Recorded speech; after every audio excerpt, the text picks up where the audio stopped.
C'est l'info, votre double page info du week-end, Martin Arnaud. Bonjour à tous et bienvenue pour ce 45e numéro de C'est l'info, 45e numéro avant des vacances bien méritées pour l'ensemble de la rédaction. Ne vous inquiétez pas, nous serons là l'année prochaine sous un format un petit peu plus évolutif. Mais avant cela, donc pour ce 45e numéro, voici le sommaire. Et il va falloir s'y faire maintenant, c'est le 80 km/h. La mesure est entrée en vigueur le 1er juillet, à quelques jours des premiers grands départs en vacances. Elle concerne près de 400 000 km de route à double sens, sans séparateur central. Reportage inédit avec Franck Payanave. Nous parlerons également de politique. La semaine dernière, nous étions au rassemblement de Génération d'Avenir, association partenaire de C'est l'info, rassemblement qui avait lieu à l'Assemblée nationale vendredi 29 juin pour un coworking consacré au numérique. Nous avons pu nous entretenir avec Gabriel Attal, député des Hauts-de-Seine, qui est également parrain de Génération d'Avenir, et puis avec Essaï Daman du Parti Socialiste des Pyrénées-Orientales. Il était à ce rassemblement, il nous parlera de la jeunesse, de la politique, et puis du Parti Socialiste et de l'évolution même du Parti Socialiste. Et puis enfin, pour terminer cette émission, grand reportage consacré aux olives de la discorde. Après l'acier et l'aluminium de l'Union Européenne frappés de surtaxes, les États-Unis vont-ils ouvrir un nouveau front contre la politique agricole commune? Eh bien, nous prendrons justement l'exemple des olives qui opposent les États-Unis à l'Espagne. Soyez les bienvenus, c'est parti pour ce dernier numéro de la saison de C'est l'info. On enchaîne tout de suite donc avec le 80 km/h. Accrochez-vous.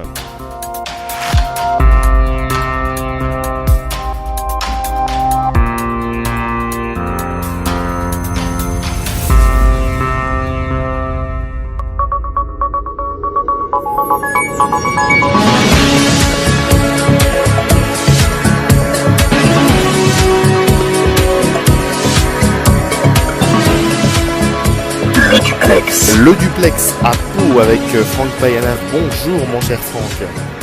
Bonjour Martin, bonjour à tous. Quel duplex, puisque c'est le dernier duplex de cette magnifique saison que nous avons vécue ensemble sur C'est l'info. Un duplex qui est consacré aux 80 km/h et à la route. Exactement, depuis dimanche, on ne roule plus à 90 sur les routes à double sens, mais à 80 km/h. Alors forcément, cette application c'est également suivie de contrôles qui ont eu lieu tout au long du week-end, également de la semaine. Alors dans le 64, c'était des contrôles, on va dire, plutôt assez gentils, parce que c'était des contrôles vraiment pédagogiques. C'était le mot-clé donné par la préfecture lors de la présentation du dispositif. Justement, on a pu interviewer le préfet des Pyrénées-Atlantiques, Gilbert Payet, qui nous explique un petit peu comment tout cela s'est préparé autour de ces contrôles avec le mot-clé, la pédagogie. Je rappelle d'abord qu'elle rentre en vigueur dès le dimanche 1er juillet. Dès le dimanche 1er juillet, les personnes qui seront à plus de 80 km/h sur des routes à 2 fois une voie sans séparateur central seront en infraction. Néanmoins, nous allons mettre en place, avec l'aval du parquet et en liaison d'ailleurs avec le parquet, des opérations de contrôle pédagogique.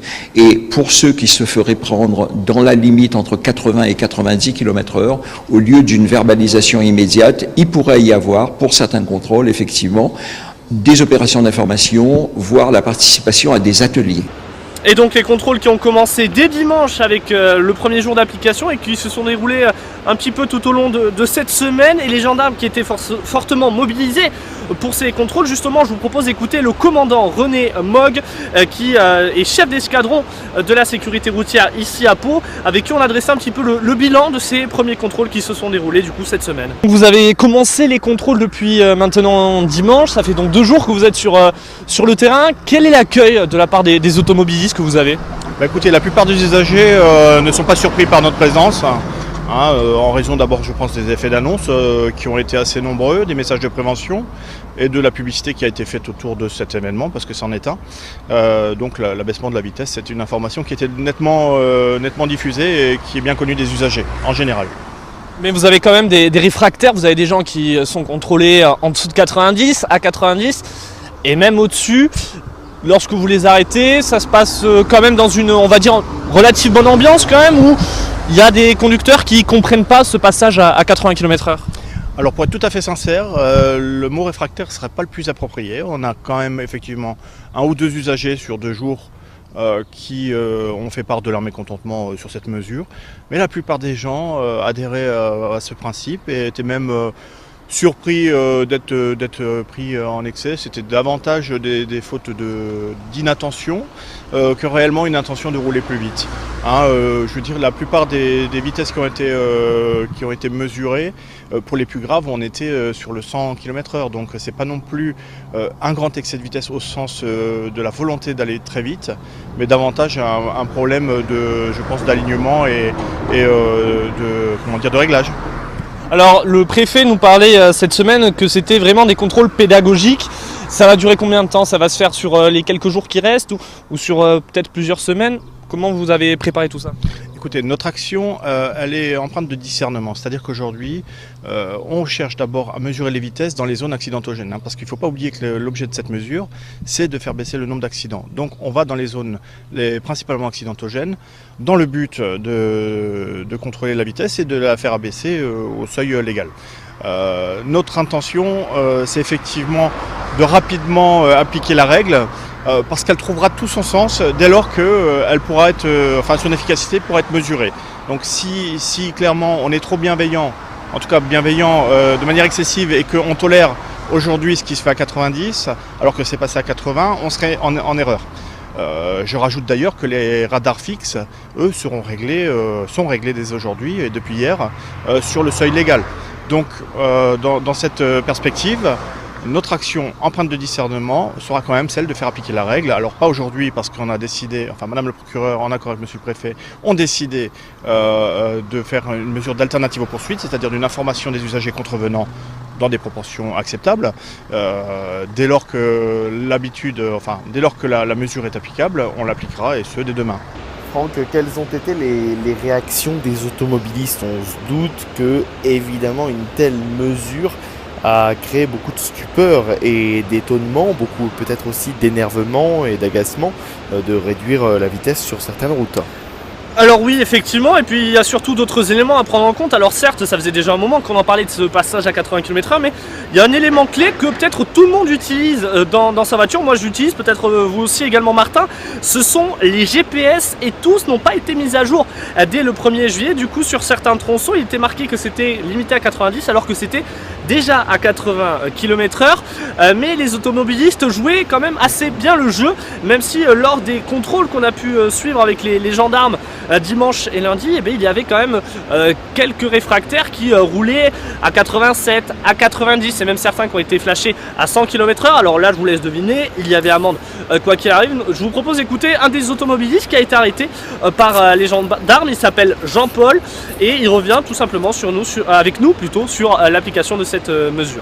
Non, je roule doucement, on vient de Saint-Jean-de-Luz, on a pris les routes de campagne parce qu'on n'avait pas envie de prendre l'autoroute tranquillement, donc c'est pour ça, je vous assure que non, pas de problème. Vous étiez dans les normes? Je suis dans les normes, ça m'arrive des fois, comme tout le monde, quand c'est limité à 50, je suis à 60, ça je vous le cache pas, ça m'est arrivé de perdre un point et de le récupérer 6 mois après. Tout le monde se trompe. Si on fait rien, on ne se trompe pas. Qu'est-ce que vous pensez un peu de cette mesure? Alors, qu'est-ce que je pense de cette mesure? Moi, à mon avis, je pense que à 90 km/h, on n'est pas, avec les voitures qu'il y a maintenant, on ne court pas beaucoup de risques. Par contre, il n'y a pas de mesure particulière. Si la nuit il pleut, on est toujours à 80 km/h. Non, mais voilà, c'est pareil. Donc, on court des risques, par contre, à 80 km/h si on freine. Voilà. Donc, je sais qu'il faut un peu plus de temps pour s'arrêter quand même. Mais on essaie d'anticiper. Bon, ça fait mal. Bon, j'ai toujours eu mon permis, moi, donc j'ai perdu un point une fois. Voilà, c'est tout. Ouais, Franck, peut-être avez-vous pu flasher des gens, vous, grâce à votre micro de journaliste? Alors on a tout simplement pris un cas concret, on était dans notre voiture pour aller sur les différents lieux de reportage Alors on a vu forcément des gens qui roulaient à 90, qui doublaient alors qu'on était nous-mêmes à 80 km/h, mais il y a surtout quelque chose qui m'a assez fortement étonné, c'était qu'il n'y avait pas de panneau 80 km/h qui était installé. Il faut dire que l'installation a à peine commencé la semaine dernière, et pour vous donner un ordre d'idée, dans le 64 ce sont près de 4000 km de route qui changeaient de vitesse le week-end dernier. Donc forcément on ne peut pas remplacer tous les panneaux d'un coup, mais il y a une règle clé qu'il ne faut pas oublier, c'est que du moment où vous avez le panneau sorti d'agglomération, s'il n'y a pas d'indication contraire, eh bien, la vitesse est de 80 km/h quoi qu'il arrive. Alors on a posé la question à la préfecture nous dit que c'est au département de gérer ça, mais ça devrait se mettre en place au fil des prochaines semaines. Donc pensez à guetter les panneaux et également peut-être le GPS et faire attention. À 90 km/h, c'est simplement si vous avez deux voies avec une barrière centrale ou que vous avez une zone de dépassement. Et oui, c'est en effet, cela relève effectivement du département. Par exemple, celui de la Creuse a décidé de ne pas modifier les panneaux 90 km/h et de faire appel à l'État, invoquant une mesure qui coûte trop cher. Et oui, c'est ça. Donc, comme vous le disiez, il y a plusieurs départements qui se veulent un peu rebelles, d'autres qui jouent plutôt le jeu. Ça a été le cas dans le 64, mais quoi qu'il arrive, la loi, c'est la loi. Et donc, depuis le 1er juillet, aucune excuse. Là où c'était limité à 90, comme j'expliquais tout à l'heure, et bien désormais, c'est 80. Franck, on le disait en début de duplex, c'est donc le dernier duplex de cette merveilleuse saison que nous avons passée à vos côtés sur C'est l'Info. Et en une saison, eh bien, je crois que vous avez beaucoup voyagé, beaucoup parcouru de kilomètres et beaucoup effectué d'interviews. Alors oui, je me suis amusé à faire un petit peu le calcul avant ce direct. On a quand même parcouru cette saison près de 10 000 km, voire plus. Pour vous donner un ordre d'idée, c'est la distance entre Paris et Tokyo. C'est vraiment énorme. Alors on a couvert beaucoup d'actualités. On a vu le monde changer, notamment en Catalogne, avec toute cette crise catalane depuis le mois d'octobre, avec ce référendum, jusqu'à aujourd'hui, avec cette semaine où on a appris le rapprochement des prisonniers politiques vers la Catalogne. On a vu une France bouleversée lors des attentats de Trèbes. On a rencontré des gens meurtris, choqués par ce qu'ils venaient de voir. Et puis également des moments, on peut le dire, plus festifs, où on a parlé de sport avec récemment la Coupe du Monde, avec également du basket avec l'élan béarnais. Et puis on a vu également, on a pu rencontrer des personnalités cette année, quelques-unes qui me viennent en tête, Claire Chazal, Philippe Meyer, on a eu également Robert Badinter, Routel Krief et tant d'autres. Donc forcément, je voudrais également les remercier à eux, une pensée particulière. Souvenez-vous, en début de saison, on avait suivi la crise à France 3 Postille-Aquitaine. J'aimerais leur faire un petit salut amical à Élise Descartes qui avait accepté notre interview et également au reste de l'équipe. Vous remerciez vous également de nous avoir suivis tout au long de cette année. Également tous ceux qui m'ont aidé sur le terrain, mes confrères journalistes, que ce soit ici en France mais également en Espagne, parce que c'est vrai que tout seul c'est très difficile de travailler, donc forcément quand on a des collègues sympas ça aide toujours.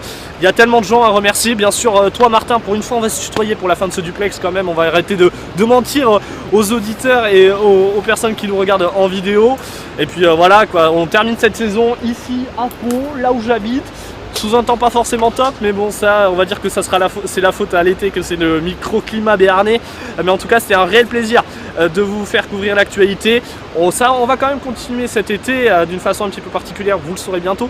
Mais en tout cas voilà, c'était un vrai plaisir Martin. Et puis voilà, bien, écoute Franck, mon cher Franck, un plaisir partagé. C'était un plaisir en tout cas moi de te recevoir sur le plateau pour discuter de diverses choses. Et puis comme on dit, on remet entre guillemets le couvert l'année prochaine, mais dans un format un petit peu plus différent. Je vous en reparlerai brièvement à la fin de cette émission et puis je vous en reparlerai plus longuement dans les semaines à venir. Franck, je crois que en tout cas vous avez préparé de votre côté et tu as préparé de ton côté une petite surprise vidéo. Oui, alors vous l'avez peut-être vu si vous nous regardez déjà sur c-l'info.fr, mais je vous donne rendez-vous sur le Facebook, sur l'Instagram de C'est l'Info. J'ai fait un petit montage pour montrer que C'est l'Info, on a beau être des jeunes, On a beau être des gens qui galèrent un petit peu, même si bon, on est assez jeunes, mais en tout cas voilà, on est très très heureux d'avoir suivi C'est l'Info cette année, d'avoir couvert l'actualité pour vous informer, pour vous donner un coup d'œil différent sur l'actualité, contrairement à ce que font nos confrères journalistes, que ce soit à la télé ou à la radio. On espère l'avoir bien fait et continuer bien sûr l'année prochaine. Merci beaucoup Franck et à l'année prochaine. Bonnes vacances. Merci beaucoup Martin, bonnes vacances à tous. Le duplex.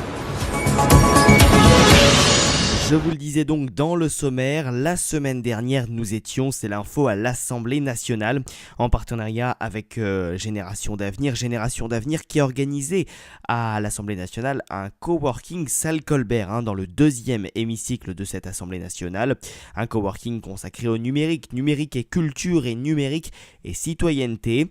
L'invité d'honneur de ce coworking géant qui a rassemblé près de 200 jeunes était Gabriel Attal, député des Hauts-de-Seine. Il a notamment pu échanger pendant une grosse demi-heure avec l'ensemble de ces jeunes qui ont pu lui poser diverses questions et nous avons pu par la suite interroger Gabriel Attal sur l'engagement de la jeunesse politique en France et sur quelques questions liées à l'actualité, notamment une question sur les fake news. Je vous propose donc d'écouter l'interview et puis après nous serons avec Essaïd Aman qui est un représentant du Parti Socialiste.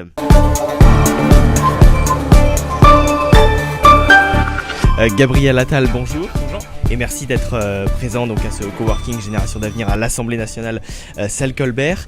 Député des Hauts-de-Seine, porte-parole de La République En Marche, quel regard portez-vous aujourd'hui sur notre jeunesse française, vous qui êtes l'un des plus jeunes députés ici à l'Assemblée nationale? Le regard que je porte sur la jeunesse, c'est que contrairement à ce que certains laissent penser ou certains voudraient croire, on a une jeunesse qui a envie de s'engager. Qui sait peut-être pas quels sont les meilleurs vecteurs pour s'engager parce que ces vecteurs classiques que sont les partis politiques ou certaines associations ont vécu, qu'il faut les renouveler. Mais en tout cas, elle a envie de s'engager, il faut lui donner les moyens, les biais pour le faire. Et votre think tank, ce que vous faites, c'est exactement ce qu'il faut, c'est-à-dire donner un espace, créer un espace qui permet à tous les jeunes qui le souhaitent de contribuer et puis aller chercher des jeunes qui peut-être instinctivement se disent pas qu'ils ont envie de participer mais qui quand on va les chercher, quand on leur explique ce qui est possible vous rejoignent, donc c'est extrêmement positif. Alors nous sommes ici donc aujourd'hui pour parler du numérique, numérique et culture, numérique et citoyenneté. Qu'est-ce que vous feriez aujourd'hui pour introduire le numérique à l'école et dans l'enseignement supérieur? Le numérique c'est un enjeu majeur et il faut que l'école de la République en prennent pleinement la mesure et soient en capacité d'apporter une vraie formation aux jeunes en la matière. Ce qu'on fait avec la réforme du baccalauréat, c'est-à-dire créer une nouvelle discipline, une nouvelle matière, les humanités scientifiques et numériques, c'est exactement ça. C'est-à-dire que c'est pas uniquement, c'est pas les cours classiques d'informatique qu'on connaît, on apprend à taper sur un clavier, c'est un moment de construction d'esprit critique, de réflexion sur l'impact du numérique, l'impact des sciences sur la société, sur le monde du travail, sur l'éducation, sur la culture, bref, sur toute la société, et la capacité de donner aux lycéens la possibilité d'avoir une vraie réflexion sur le sujet et de construire un vrai esprit critique sur ces questions-là, une vraie approche de ces questions. Ouais, le numérique peut peut-être aussi apparaître comme un vecteur de cohésion des territoires, on le sait. Aujourd'hui, il y a de plus en plus de territoires ruraux qui sont fibrés en France. La 4G, puis dans quelques années, la 5G sera également un enjeu majeur. Je suppose que vous êtes investi, vous travaillez peut-être avec les opérateurs ou l'ARCEP, l'autorité de régulation des télécoms. Oui, il y a un accord très important qui a été trouvé, historique, qui a été trouvé par le gouvernement avec les opérateurs de téléphonie et l'ARCEP, qui va permettre de couvrir les zones blanches, de couvrir les zones grises et tous ces territoires où aujourd'hui on capte pas avec son téléphone, on a beau faire le tour du jardin ou aller au bout de la rue, on n'a pas de réseau, et ça c'est un frein énorme pour le développement de ces territoires, pour l'accès au savoir, l'accès aux informations, et donc ça va être levé progressivement dans les années qui viennent avec cet accord historique qui a été trouvé. Parlons un peu d'autre chose, l'actualité qui nous entoure, c'est évidemment le SNU, en ce qui concerne en tout cas la jeunesse. Où en est ce projet? On sait que c'est quelque chose qui fait énormément débat, savoir effectivement si le SNU doit être ou non obligatoire, et puis la question aussi de la durée. Vous seriez plutôt sur le credo du 1 mois, divisé en 2 semaines, 2 semaines, 2 semaines? Oui, le président de la République s'était engagé pendant sa campagne à un service militaire obligatoire d'1 mois. Moi, ça me semble être une bonne approche. Il y a un groupe de travail qui est fait d'experts, des experts des politiques de jeunesse, des experts, des sociologues, des personnes qui sont issues aussi de l'armée pour réfléchir sur ces questions-là, qui a avancé, qui propose un schéma avec 2 fois 2 semaines. Maintenant, moi, ma conviction, c'est que pour que ça soit une réussite, et ce sera une réussite, il faut qu'il y ait une vraie co-construction avec les jeunes. Et là, on entre dans une phase où on va permettre à tous les jeunes de s'exprimer, de faire des propositions et de co-construire ce service national pour en faire un vrai outil attractif pour les jeunes. L'idée, c'est de créer du collectif, d'avoir un vrai creuset républicain, de permettre d'avoir une porte qui s'ouvre sur l'engagement. Et donc, dans les mois qui viennent, il va y avoir des consultations qui seront organisées dans les lycées, dans les territoires pour permettre aux jeunes de s'exprimer. Il y a une plateforme numérique qui va être mise en place et j'invite vraiment toutes les personnes qui nous regardent, tous les jeunes qui sont intéressés à aller contribuer sur cette plateforme qui va ouvrir pour donner des idées. On a les fondements qui ont été annoncés par le président. Maintenant, il faut construire les murs, les portes, les fenêtres et ça, on va le faire avec les jeunes. Et les principaux détracteurs de ce projet appuient sur l'aspect financier, disant que voilà, ça va coûter extrêmement cher pour un résultat peut-être au final qui ne serait pas à la hauteur. Qu'est-ce que vous leur répondez vous à toutes ces personnes ? Moi, je leur réponds d'abord que c'est difficile d'avoir une approche budgétaire au moment où on ne sait pas encore quelles sont exactement, quelle est la manière dont ça va fonctionner. On ne peut pas chiffrer aujourd'hui un projet qui n'a pas encore été ficelé. Mais surtout, ce que je veux dire, c'est que pour moi, c'est pas une dépense inutile. On pourrait dire que ça coûte trop cher si on considérait que l'argent n'était pas utile. Ouais. Mais c'est de l'investissement. Parce que si avec ce service national, on permet de vraiment créer du collectif, qu'on permet à des jeunes qui ont envie de s'engager de le faire, avec un service civique ou dans l'associatif, et qu'on permet de rattraper peut-être des jeunes qui sont en décrochage, il y a 1,5 million de jeunes chaque année qui sont des NEET, ce qu'on appelle, c'est-à-dire sans qualification, sans formation, sans travail. Si ça permet d'être un outil de lutte contre le décrochage et d'insertion de jeunes qui sont peut-être en train de décrocher, c'est un investissement majeur qui permet aussi des économies. Donc moi, je suis très favorable. Terminons sur les fake news. Gabriel Attal, projet de loi qui a été présenté ici même à l'Assemblée nationale au début du mois, 6 mois après la création de la chaîne Russia Today France, qui d'ailleurs a reçu un premier retoquage par le Conseil supérieur de l'audiovisuel, le CSA, c'était cette semaine. Comment faire la distinction entre une actualité et la rédaction d'un opinion sur un grand journal ou sur un grand média ? Mais alors, c'est pas un projet de loi, c'est une proposition de loi d'abord. Et moi, j'insiste beaucoup là-dessus parce que c'est à l'initiative des députés. C'est nous qui avons porté ce sujet-là, sachant évidemment que le président de la République y était favorable et le souhaitait fortement. On n'est pas du tout avec ce texte dans la volonté de définir ce qui est vrai ou faux, la vérité du faux dans des opinions qui sont relayées par des journaux, etc. On est dans la lutte contre des fausses informations, c'est le premier critère, mais surtout qui sont diffusées massivement et automatiquement via les réseaux sociaux, via Internet, pour déstabiliser des élections. Donc là, vous avez des critères qui bornent quand même les choses. Concrètement, avant la veille du vote du Brexit, vous avez 150 000 comptes Twitter anonymes qui ont envoyé des fausses informations sur l'Europe et sur le Brexit à des millions d'électeurs britanniques. Ces comptes Twitter, ils étaient anonymes, ils étaient hébergés dans un pays étranger. Comment ne pas imaginer que sur un scrutin aussi serré, ça n'a pas joué un rôle dans le résultat final ? C'est ça qu'on veut empêcher en France. On veut que les Français continuent à décider pour eux-mêmes et par eux-mêmes, qu'ils puissent décider quels sont leurs représentants sans que certains viennent faire de l'ingérence. Donc, sur cette période, qui est celle de la campagne électorale, on va faire en sorte qu'il y ait une vraie transparence sur les contenus qui sont sponsorisés et donc qui sont automatiquement diffusés à grande échelle. Qui paye, combien il paye, pourquoi il paye. Ça, c'est le point important. Le juge sera en capacité sur référé de retirer des contenus dont on estime qu'ils sont manifestement faux et surtout automatisés et diffusés à grande échelle pour perturber le scrutin. Je fais confiance à la justice, moi, pour être en capacité d'identifier si ces critères sont remplis. Et puis, encore une fois, il y a le sujet ensuite de la capacité à décrypter l'information. Et ça, c'est un sujet structurel.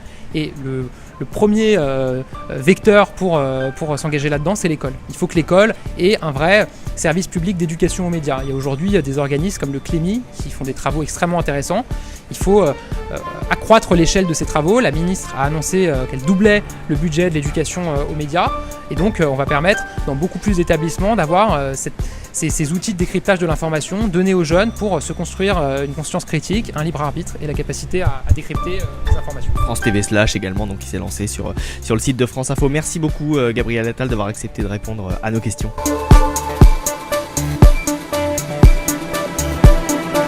Voilà, Donc pour cet entretien exclusif avec Gabriel Attal, c'est l'info, donc partenaire de Génération d'Avenir. Et puis nous étions également en fin de coworking avec Essaïd Daman, qui est membre des MJS, mouvement Jeunes Socialistes, et également membre du bureau du comité du Parti Socialiste. Je vous propose d'écouter son interview que nous avons réalisée à l'Assemblée nationale à l'issue de ce coworking. Nous sommes avec Essaïd Daman Anouche. Bonjour Essaïd. Bonjour. L'exemple d'une jeunesse en devenir dans le milieu politique, puisque tu es actif dans le sud-ouest, dans les Pyrénées, plus exactement donc avec le Parti Socialiste. C'est ça, donc j'ai commencé mon engagement dans mon petit village de Collioure, dans les Pyrénées-Orientales, et donc à commencer à m'engager au niveau des associations. Après au niveau politique c'est venu plus tard, mais c'est vraiment pour moi une forme d'engagement qui est à valoriser pour tous les jeunes, pour tous les citoyens, et il faudrait aujourd'hui que tous les citoyens prennent conscience qu'il y a des gens engagés pour eux et qu'eux aussi devraient un peu plus s'engager pour leur avenir.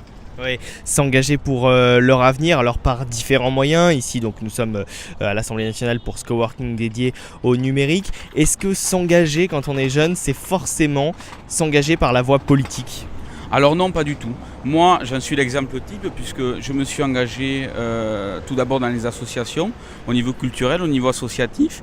Et donc l'engagement aujourd'hui va être plus large que le niveau politique. Parce qu'en vérité, l'engagement politique, c'est un peu tout et n'importe quoi. Donc l'engagement politique, pour les jeunes, il n'est pas forcément la priorité. Il y a un engagement qui peut être tout ce qui est culture, tout ce qui est environnement, tout ce qui est social. Et donc tous ces engagements sont à valoriser. Ouais. Des engagements qui sont à valoriser. Tu es aussi membre donc d'une association, c'est bien cela ? Exactement, je suis président d'une association de quartier, les Amis de la rue Taillefer, que j'ai fondée. Donc j'étais le plus jeune président de l'association des Pyrénées-Orientales à 16 ans. Donc je considère aussi que c'est ça, donc d'aider la population, de favoriser justement les rencontres et tout cet aspect social de l'engagement qu'on peut avoir et créer du lien social aujourd'hui. Ça doit être la priorité dans les petits villages, dans les communes qui vivent au final grâce aux associations, grâce aux relations entre les habitants, ces relations de proximité qui se font dans les villages. Aujourd'hui, tu es toujours étudiant ? Exactement, je suis étudiant en droit, en première année de droit à l'université de Perpignan. Donc c'est vrai que l'engagement me prend beaucoup de temps, mais il faut arriver aussi à coordonner les études et l'engagement. C'est pas très facile, mais il le faut. Et quand on est engagé comme moi, je pense que c'est important de suivre donc ce cursus universitaire qui permet d'acquérir des compétences en matière d'économie, de droit, comme je le fais moi. Et est-ce qu'à 19 ans, on peut se dire, voilà, demain ma carrière sera politique, ou au contraire, voilà, on arrive à la fois à avoir du recul et à se dire il n'y a pas que la politique dans la vie, et à la fois à se dire il y a aussi le privé, le public qui peuvent cohabiter entre eux ? Bien sûr, la politique aujourd'hui, pour moi, c'est une passion. Bien sûr qu'on peut travailler là-dedans, mais quand on fait de la politique, il faut partir du principe qu'on ne veut pas, qu'on ne cherche pas à avoir des mandats, mais qu'on cherche à aider les citoyens, à aider la population en faisant avancer quelque part tout ce qui permet à la population de s'épanouir. Donc peut-être forcément des fois ça passe par le fait d'avoir un mandat et de se faire élire. C'est vrai que c'est beaucoup plus influent pour changer les choses, surtout au niveau national, mais ce n'est pas être élu, ce n'est pas une fin en soi. Oui, tu crois encore justement, on est ici donc à l'Assemblée nationale, est-ce que tu crois encore justement à l'importance du côté politique, de la loi, du côté législatif? On le sait, donc Emmanuel Macron est maintenant président depuis un an, beaucoup de choses ont changé depuis un an. On est sur une présidence beaucoup plus présidentielle que ce qu'elle ne l'était auparavant. Est-ce que du coup justement le rôle de ces institutions de la Ve République ne sont-elles pas actuellement remises en cause ? Exactement, vous l'avez dit. Par exemple, on était à l'Assemblée nationale, donc par exemple un député. Aujourd'hui, Emmanuel Macron considère qu'un député serait plutôt un député de la nation. Et tous ces députés de la République en marche sont plutôt sur un volet législatif. Je crois vraiment que dans une république des territoires comme on a en France aujourd'hui, que tous les territoires, tous les départements sont importants. Et qu'un député et qu'un élu soit présent au quotidien avec ses concitoyens est vraiment la base de construction d'une loi. Comment savoir ce qui est bon pour le citoyen, ce qu'il faut mettre dans une loi, si on n'est pas au contact de la population tous les week-ends, toutes les semaines, dans les événements, dans les villages, dans nos communes, comment considérer, savoir ce qui est bon pour la population? 577 députés, c'est donc assez. Je dirais que c'est assez.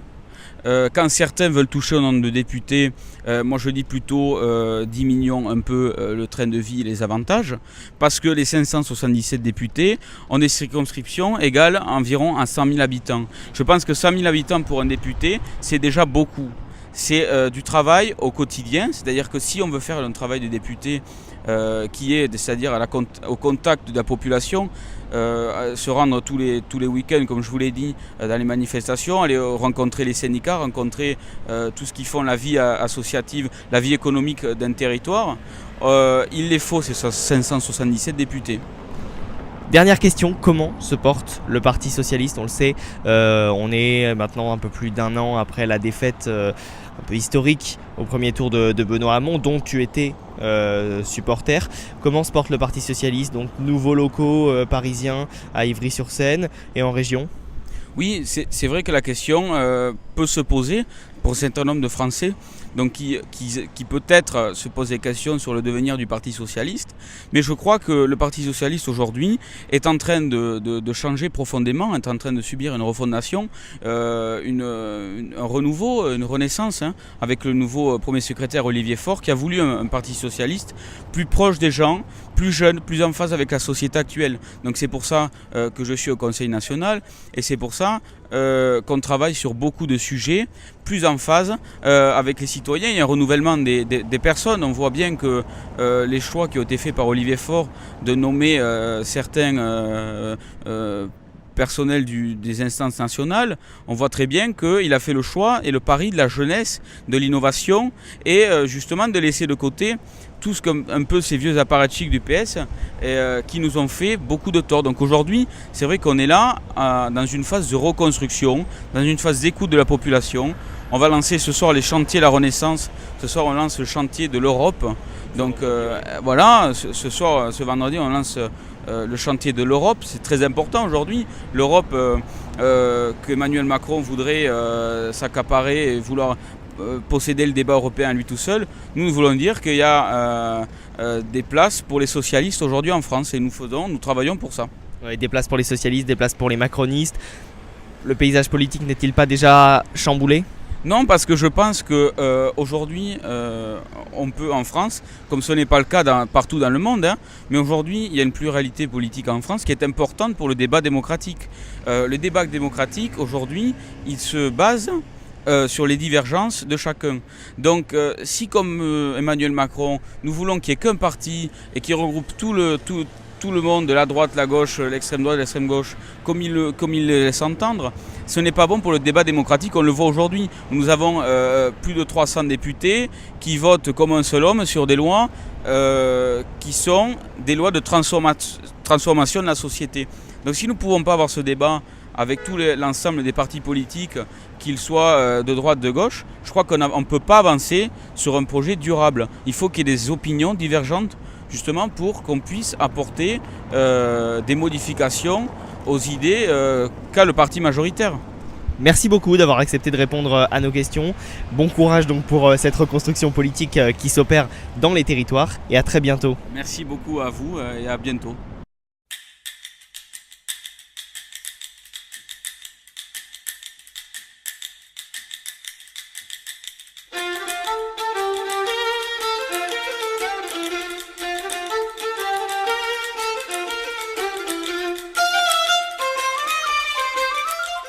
Ici Londres. Allez, il est l'heure à présent de retrouver Alexander Seal pour Ici Londres. Bonjour Alexander. Bonjour Martin. 4 mois après l'affaire Skripal, le Royaume-Uni se trouve confronté à un nouveau drame. 2 personnes ont été hospitalisées dans un état critique à l'hôpital de Salisbury en Angleterre, après avoir été exposées aux agents Novichok à Amesbury, près de Salisbury, à quelques kilomètres du lieu où l'ex-espion russe Sergei Skripal avait été victime de la même tentative d'empoisonnement en mars, a affirmé mercredi soir la Metropolitan Police, donc la police britannique. Les 2 personnes, un homme et une femme, toutes 2 quadragénaires, ont donc été retrouvées inconscientes samedi 30 juin dans une habitation de la ville d'Amesbury, dans le sud de l'Angleterre, située donc à quelques dizaines de kilomètres de Salisbury, où Sergei Skripal et sa fille Yulia avaient été exposés à un agent innervant en mars. Les 2 patients sont dans un état critique, a affirmé la police. La contamination date du samedi 30 juin. Au début, la police croyait initialement que le couple était tombé malade après avoir consommé de la drogue ou de l'héroïne provenant d'un lot contaminé. La police a demandé donc des tests. Après des analyses, elle révèle que l'homme et la femme étaient exposés au Novichok. La une du Daily Mail ce jeudi se pose la question suivante. Comment cela a pu se reproduire ? Pour l'heure, aucun élément ne permet de lier l'affaire Skripal et ce cas d'empoisonnement. À la semaine prochaine. Grand reportage à présent, et après l'acier et l'aluminium de l'Union européenne frappés de surtaxes, les États-Unis vont-ils ouvrir un nouveau front contre la politique agricole commune ? C'est en tout cas la crainte des acteurs de l'olive en Espagne. Pourquoi les olives espagnoles ? Eh bien parce que depuis le début de l'année 2018, Washington a imposé des surtaxes confirmées le 13 juin 2018 à ce produit agricole qui connaît un gros succès au pays de l'oncle Sam. À l'origine, la plainte de producteurs d'olives noires californiens qui accusent leurs concurrents européens de dumping parce que les agriculteurs espagnols bénéficient d'aides directes de Bruxelles. Nos confrères de RFI sont allés à la rencontre des acteurs de cette crise de l'olive espagnole soumis au régime des mesures protectionnistes américains. C'est un reportage de Habla Junaidi. Un havre de verdure à une vingtaine de kilomètres de Séville. Au temps des Phéniciens, on faisait déjà pousser des oliviers sur ces terres. Plus de 2000 ans après, un groupe de touristes américains déferle dans la hacienda. Objectif, découvrir ce patrimoine ancestral avec Isaac, l'un des maîtres des lieux. This is a magic moment to visit any olive grove because the olives start to grow. C'est un moment magique pour visiter une oliveraie. Regardez autour de vous. Les olives commencent à sortir, vous voyez ? Il y a 2 jours, on les voyait à peine. Elles étaient ridiculement petites. Elles poussent vite. Elles devraient être prêtes pour septembre. Pour ces lycéens, comme pour de nombreux Américains, l'olive espagnole renvoie l'image du produit sain par excellence. Laura, professeure et accompagnatrice, le confirme. C'est quelque chose de plus biologique. Plutôt que de leur faire visiter simplement des cathédrales, des musées, c'est un moyen de leur donner une culture vivante. Il y a tellement d'excès chez nous que c'est merveilleux qu'ils voient tout ça.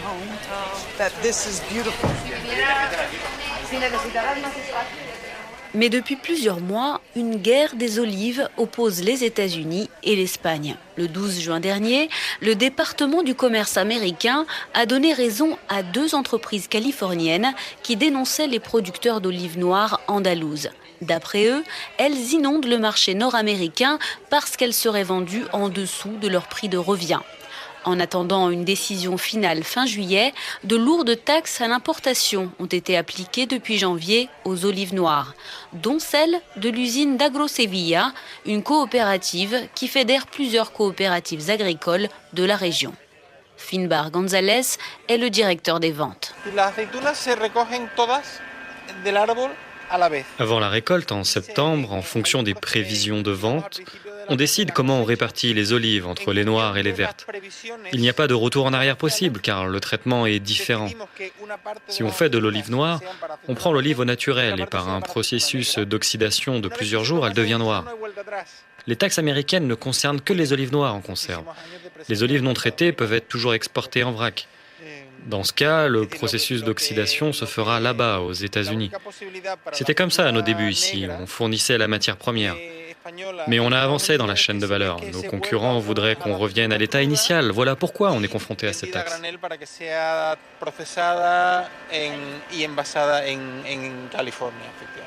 y ahí es donde nos hemos encontrado con el obstáculo de los aranceles. AgroSevilla est l'une des 3 entreprises espagnoles visées par des investigations du département du commerce américain et qui ont servi de référence à l'administration Trump pour imposer au secteur des taxes à l'importation de 22% en moyenne. À la tête de la coopérative et ses 4000 agriculteurs, Gabriel Redondo aime rappeler que la success story a commencé il y a 40 ans lorsqu'un groupe d'agriculteurs, dont son père, en proie aux difficultés à vendre leur huile d'olive sur le marché espagnol, se sont lancés à l'international. L'aventure américaine, elle, a commencé il y a une quinzaine d'années et elle a des allures de ruée vers l'or. Les premières années aux États-Unis, on travaillait avec des intermédiaires locaux parce qu'il fallait à tout prix être présent sur ce marché à fort potentiel. Mais on a fini par faire un grand pas en avant lorsqu'on a décidé de se passer de ces intermédiaires et de commercialiser nous-mêmes nos olives. Est-ce qu'il y a eu des signes précurseur de ce qui est en train de se passer aujourd'hui avec 2 compagnies américaines qui vous attaquent directement? Est-ce que vous l'avez senti venir? Ce que je sais, c'est que le directeur de l'une de ces 2 entreprises était venu ici même, dans notre usine, pour se former. On était amis. C'est son entreprise qui distribuait nos olives avant qu'on décide de se passer de leurs services et de devenir un concurrent direct. Bien sûr, ça ne leur a pas plu. Et ils ont perdu très vite un marché capital, celui de la restauration. Puis on leur a grappillé des parts de marché dans la distribution, malgré leur position dominante en tant que produit californien. Mais ils étaient plus chers et de moins bonne qualité que le produit espagnol. L'olive noire, qui est notre principal produit aux États-Unis, est née en Californie. On a commencé à la produire parce que les gens l'apprécient. Nos concurrents sont en retard dans les processus de production. Nous, comme nous sommes une entreprise globale qui exporte beaucoup, nous étions à l'avant-garde en matière d'industrialisation de la production. C'est comme ça que les États-Unis ont fini par représenter 25% de notre marché. Mais avec le régime des surtaxes en place depuis janvier, les conséquences ne se sont pas faites attendre pour la coopérative. On subit 2 choses importantes. On a perdu des parts de marché aux États-Unis. Nos agriculteurs qui fournissent les olives en avaient fourni assez en prévision du marché. Donc forcément, on se retrouve avec un excédent d'olives maintenant. Et puis, pour l'olive noire, on a dû forcément se redimensionner, car l'usine a une ligne dédiée pratiquement au marché américain, très moderne, robotisée. Nos clients américains habituels aussi sont mécontents. La Californie a produit cette année, je crois, à peu près 15 millions de kilos. Ce n'est pas assez pour répondre à la demande américaine, y compris du point de vue de la qualité du service. Nous fournissons des produits de qualité et nous sommes présents d'est en ouest aux États-Unis pour répondre très vite en cas de problème. Nos clients sont très gênés. Ils ont dû se tourner vers d'autres pays producteurs comme le Maroc, la Turquie et l'Égypte.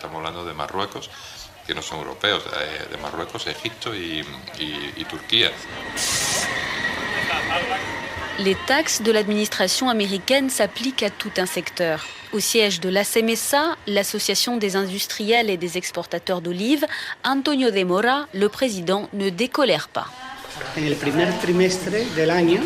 Nos exportations ont baissé de 42 à 44% au premier trimestre. On estime que ça représente une baisse de 7 millions d'euros pour notre secteur. Aux États-Unis, on exporte chaque année l'équivalent de 70 millions d'euros. Mais les pertes seront plus importantes en fait, parce qu'on inclut le mois de janvier. Or à ce moment-là, les taxes anti-dumping n'étaient pas encore entrées en vigueur.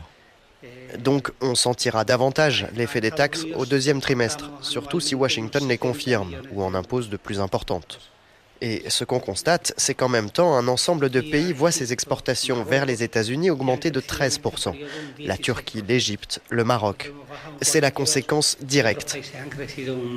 C'est la conséquence directe. Mais pourquoi frapper de taxes les olives noires produites en Espagne et pas les olives vertes? Pourquoi l'Espagne et pas d'autres pays producteurs comme le Maroc ou l'Égypte? La réponse se trouve d'après lui dans le dossier d'1 millier de pages qui trône sur son bureau.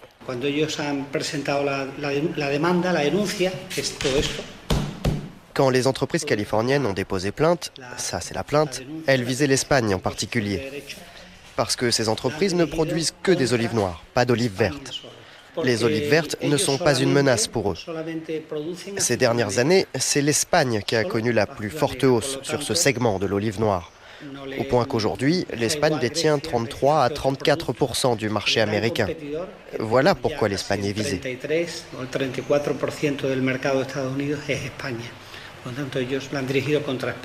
Ces derniers mois, le secteur a eu affaire aux enquêteurs du département américain du commerce, les Men in Black, les hommes en noir. C'est le petit nom dont on les a affublés en Andalousie. De Séville à Madrid, en passant par Bruxelles, leur mission était très claire, croit savoir Antonio de Mora. Les Américains considèrent que même si ce sont les agriculteurs qui reçoivent les aides, cela influe sur les prix de vente des industriels. Par conséquent, quand ils sont venus ici, les enquêteurs ont demandé des informations, non seulement aux 3 entreprises espagnoles accusées de dumping, mais aussi à leurs fournisseurs, et finalement aux agriculteurs, dont ils ont sélectionné un échantillon pour vérifier que les données transmises étaient correctes. Autant dire que le procédé a choqué, il a en tout cas coûté beaucoup d'argent à la CEMESA. On estime que nos membres vont devoir payer au total 4 à 4,6 millions d'euros en frais d'avocat, de voyage aux États-Unis et en Europe.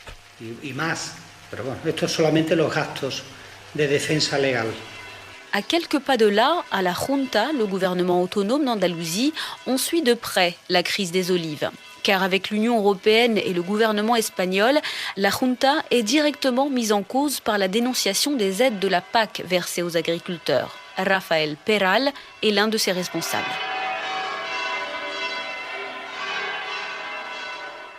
Alors est-ce que en ce moment la crise des olives noires vous donne beaucoup de travail ?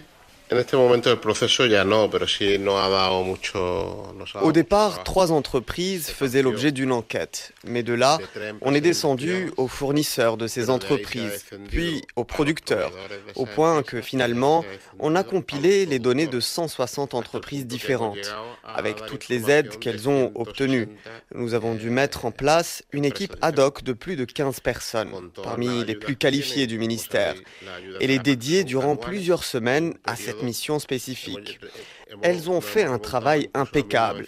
Elles n'ont pas pris de vacances. Elles ont travaillé durant les week-ends, durant de longues journées. Parce que, j'insiste, il y avait énormément d'informations à transmettre, y compris pour des années où le système informatique était différent.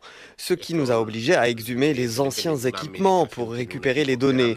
Les fonctionnaires ont fait un travail impressionnant. Un travail impressionnant qui n'a pas convaincu les autorités américaines, semble-t-il. Le 13 juin dernier, le département du commerce à Washington a confirmé que les olives noires espagnoles conditionnées faisaient bien de la concurrence déloyale aux producteurs californiens. Mais a-t-on laissé une chance à la partie espagnole ? Rafael Peral se pose sincèrement la question. Pero nosotros no nos quejamos de haber tenido que defender a nuestros agricultores y de haber tenido que demostrar con transparencia a los Estados Unidos. Ce qui me gêne, c'est qu'il y a préjudice avec les surtaxes qui ont été décidées. D'une certaine manière, les jeux étaient faits. On n'a pas laissé assez de temps pour compiler les informations. On ne peut pas exiger autant de données d'une semaine à l'autre. C'est l'impuissance qu'on a ressentie. Du côté des fonctionnaires américains, on n'a ressenti aucune prise en compte des efforts fournis. J'ai le sentiment que la décision avait été prise à l'avance et que le processus ne venait que justifier cette décision.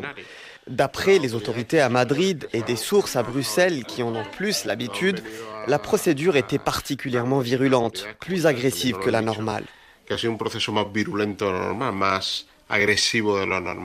Un sentiment partagé par la Commission européenne qui a réagi en des termes plus forts que de coutume le 13 juin dernier lorsque l'administration américaine s'est prononcée en faveur des mesures protectionnistes.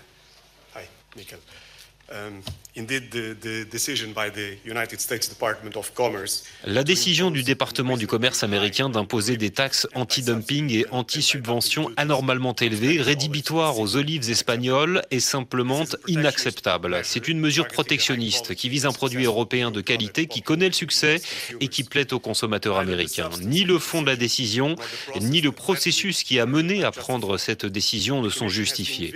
La Commission a soutenu vigoureusement les intérêts des producteurs d'olives européens en coopération avec les autorités espagnoles depuis le début des poursuites. En plus du soutien technique, la question a été soulevée au plus haut niveau politique. Il est important de garder à l'esprit que ces taxes ne sont pas encore confirmées. Leur application potentielle dépend d'une décision de la Commission internationale du commerce des États-Unis au mois de juillet.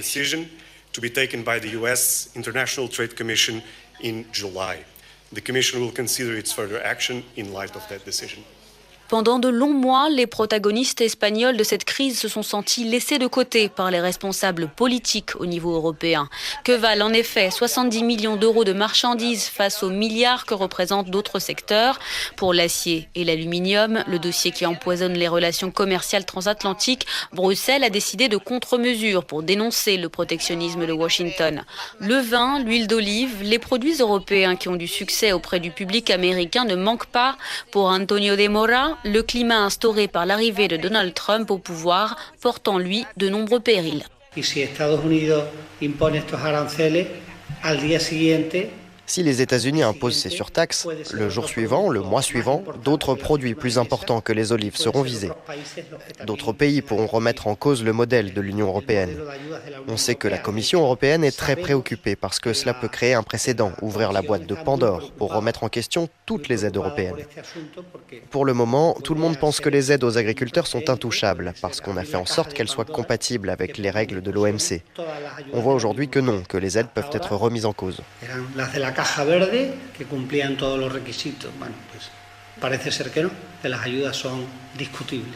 Le feuilleton est loin d'être terminé. À la fin du mois de juillet, à Washington, la Commission américaine du commerce international décidera pour de bon si oui ou non les taxes imposées aux olives noires d'Espagne doivent être maintenues pour 5 ans. Un coup près qu'Antonio de Mora et le secteur attendent avec un optimisme modéré. Sí, tenemos esperanza porque además se puede revisar anualmente. Oui, nous gardons espoir car ces taxes peuvent être révisées annuellement. L'une ou l'autre des parties peut le demander. Si fin juillet, la Commission américaine du commerce international confirme définitivement les taxes, l'Union européenne peut avoir recours à l'OMC pour les contester. Mais nous aussi, nous pouvons demander une révision au bout d'une année. Ce n'est pas la première fois que le secteur californien tente d'entraver la concurrence espagnole. Il l'a fait dans les années 1960, 70 et 80. À chaque fois que les circonstances le permettaient, il a demandé au gouvernement américain d'imposer des taxes à l'importation. Une fois, ils l'ont fait et on a réussi à l'empêcher. Ce n'étaient pas les mêmes volumes d'échanges, mais la partie avait été gagnée. Voilà pourquoi je pense que la raison peut finir par s'imposer. Quoi qu'il en soit, à chaque fois qu'une guerre commerciale a lieu, ce qui compte, c'est la négociation. Et dans ces négociations, nous pouvons aussi gagner. Nous sommes un secteur relativement faible et je ne pense pas qu'en nous donnant raison, les autorités américaines aient beaucoup à perdre. Nous continuons à travailler avec la même persévérance, la même intensité que les premiers jours, avec la Commission européenne et le ministère de l'Agriculture. Nous restons convaincus que la raison finira par s'imposer et que nous convaincrons les États-Unis que les prétendues difficultés de nos concurrents californiens ne viennent pas des importations espagnoles, mais tiennent à d'autres facteurs. Retour à Agro-Sevilla, près de Séville, où 4000 paysans dépendent en partie de l'usine pour vivre et redoutent que le maintien des taxes les empêche d'écouler leur production. Pour Finbar González, le responsable des ventes, c'est tout un modèle qui est remis en question par la menace américaine. On doit garantir la survie de la culture de l'olive. Il faut que l'activité des agriculteurs de notre coopérative soit rentable afin que leurs enfants prennent le relais et les enfants de nos ouvriers aussi. C'est comme ça qu'on perpétue un modèle de génération de richesse et de prospérité durable. C'est un modèle très social qui génère beaucoup d'emplois, pas seulement à Agro-Sevilla, mais tout autour de cette industrie et la région en a besoin.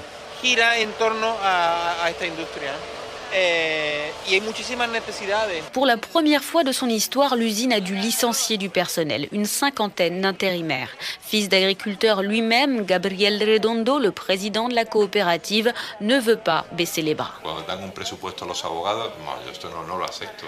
On subit deux choses importantes. On a perdu des parts de marché aux États-Unis.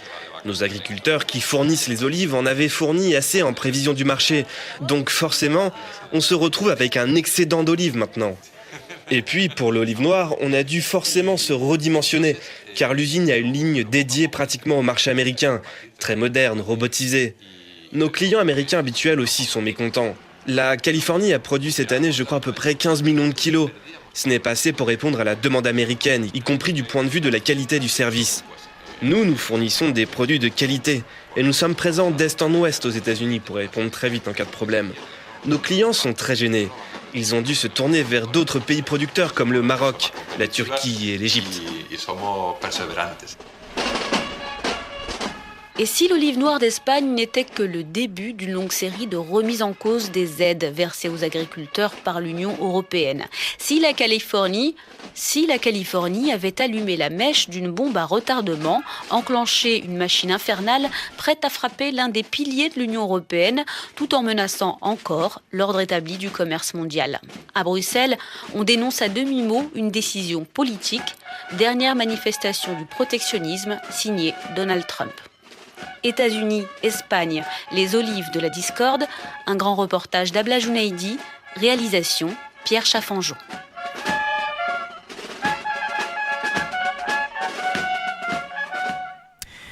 Voilà, et en tout cas, c'est avec ce reportage que je clôture ce 45e numéro de C'est l'Info, mais c'est également avec ce reportage que je clôture cette première saison passée à vos côtés et autour donc de ce podcast de C'est l'Info. Alors, je vais remercier un à un, évidemment, les différentes personnes qui m'ont aidé à préparer cette émission, mais qui participent également chaque semaine à ce podcast. Je vais les citer, à commencer par mon directeur adjoint de la rédaction, Franck Payanaf, que je remercie chaleureusement pour ses différents duplex. Je remercie également Gaëtan Hellmans qui s'occupe chaque semaine de la partie technique, notamment celle liée au site internet. Je remercie Alexander Seal, notre correspondant londonien So British. Je remercie également Fabien Herpère, Karl, Raphaël Redon, Stanislas, Michael Antoine Assoumou. Je remercie également bien sûr notre partenaire Voix de l'Hexagone qui pensait à Ayla Micheletti et Pierre-Henri Collet, donc des Voix de l'Hexagone. Je remercie puisque nous étions partenaires avec eux en début d'année le site internet des Yeux du Monde, lesyeuxdumonde.fr, pour mieux comprendre l'actualité internationale. Je remercie également notre partenaire actuel Génération d'Avenir et son président Andreas Chaïb qui a pour le coup aujourd'hui permis l'interview du député Gabriel Attal. Et puis bien je vous remercie vous, chers auditeurs. Et oui, car sans votre confiance, sans votre fidélité, nous ne serions certainement pas là aujourd'hui, en ce week-end du 7 juillet, pour parler encore une fois de l'actualité de la semaine dans ce 45e numéro. Alors justement, à présent, je vais m'adresser à vous, chers auditeurs. Sachez que l'année prochaine, C'est l'Info continue dans un format un petit peu remodelé. Votre podcast d'une heure que vous connaissez aujourd'hui va évoluer vers une succession et une série de podcasts pour bien tout simplement correspondre au mieux à vos envies.